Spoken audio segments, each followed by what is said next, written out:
Selamat pagi anak-anak. Pertemuan kali ini kita masih membahas bab 1, hakikat dan peran kimia dalam kehidupan. Langsung saja kita mulai ya.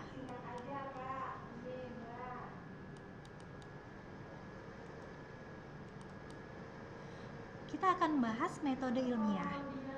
Pada pembahasan manfaat manfaat yang ketiga adalah dengan kita mengetahui ilmu kimia, kita bisa memecahkan masalah secara ilmiah. Nah, cara untuk memecahkan masalah secara ilmiah dengan melalui metode ilmiah. Karakteristik dari metode ilmiah adalah yang pertama, bersifat kritis dan analitis. Metode menunjukkan adanya proses yang tepat untuk mengidentifikasi masalah dan menentukan metode untuk pemecahan masalah.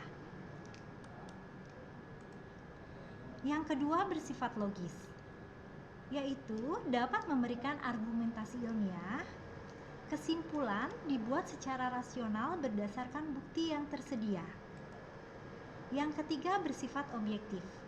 Maksudnya bersifat objektif adalah dapat dicontoh oleh ilmuwan lain dalam studi dan kondisi yang sama. Yang keempat, bersifat konseptual. Proses penelitian dijalankan dengan pengembangan konsep dan teori agar hasilnya dapat dipertanggungjawabkan.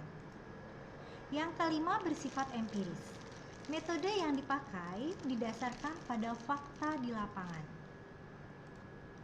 Langkah-langkah metode ilmiah. Yang pertama, mengadakan pengamatan. Dilakukan pada saat keadaan dapat dikendalikan agar diperoleh data yang sama jika percobaan diulang. Yang kedua, data diperoleh dapat berupa data kualitatif dan data kuantitatif. Yang kedua, merumuskan hipotesis.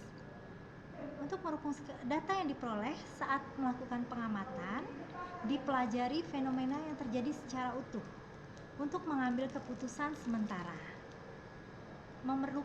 Untuk merumuskan hipotesis, diperlukan pengetahuan dan penalaran. Langkah yang ketiga adalah melakukan pengujian hipotesis. Kebenaran hipotesis dapat diketahui dengan melakukan percobaan di laboratorium. Yang keempat, menarik kesimpulan. Hipotesis yang teruji kebenarannya melalui percobaan yang dilakukan berulang kali dapat dijadikan dasar untuk menyusun teori. Jika hipotesis tidak terbukti, akan menjadi dasar terbentuknya teori baru. Jika hipotesisnya tidak terbukti, akan menjadi dasar terbentuknya teori baru dan mungkin dapat mengoreksi teori-teori sebelumnya. Yang kelima, membuat laporan. Untuk mendapatkan saran dan koreksi. Tujuan dari membuat laporan adalah untuk mendapatkan saran dan koreksi. Yang kedua, agar ahli lain tidak melakukan hal yang sama karena akan menghabiskan waktu, tenaga, dan biaya. Laporan diterbitkan dalam bentuk majalah ilmiah atau jurnal.